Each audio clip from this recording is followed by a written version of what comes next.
Welcome to Lincoln Park Boat Club.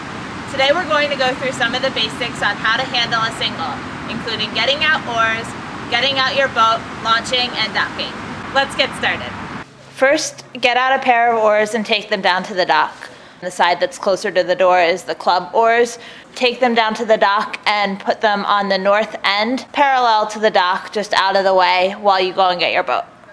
Once you've selected a boat, make sure to sign it out on the log and include your name and the date. Make sure there's a set of slings open and ready to hold your boat. When you're taking the boat off the rack, make sure that you have a balanced position in the center and that you don't scrape the shell on any of the riggers or oarlocks of the boats around it. As you carry the shell out of the boathouse, make sure it's balanced again so that you're not going to hit anything with the bow or the stern. Gently lower your boat into the slings, foot stretchers facing up. Check to make sure the tracks are smooth, that your top nuts are tight, and that your foot stretchers are in the right place. Boats launch from the north end of the dock and head north. Take your boat down to the water and gently place it in bow facing north. Make sure that you have enough distance between the boat and the dock that nothing scrapes on the dock. Once you have your boat in the water, it's time to put the oars in. Start with the dockside oar. This will keep your boat balanced and anchored so you don't flip.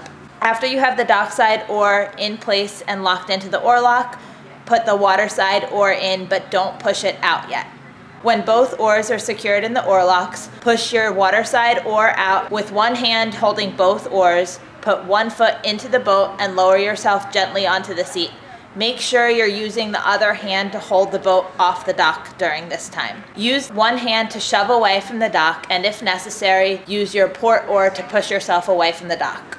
When you're done with your row and it's time to dock, make sure you come in parallel to the dock, very slow approach, and lean away so that, again, the boat doesn't scrape on the dock. To get out of the boat, use one hand to hold both oars, then put one foot up onto the dock and gently climb out of the boat. Take your boat out of the water and put it back into slings so you can rinse it off. When you're putting your boat back into the racks, you're basically considering the same things as when you were taking it out. If the boat is on a higher rack, you may want a second person to help you. Make sure you don't scrape any of the shell on the riggers or oarlocks of other boats. Sign your boat back in and make sure you record the distance that you rode. Put away your slings and you are all set.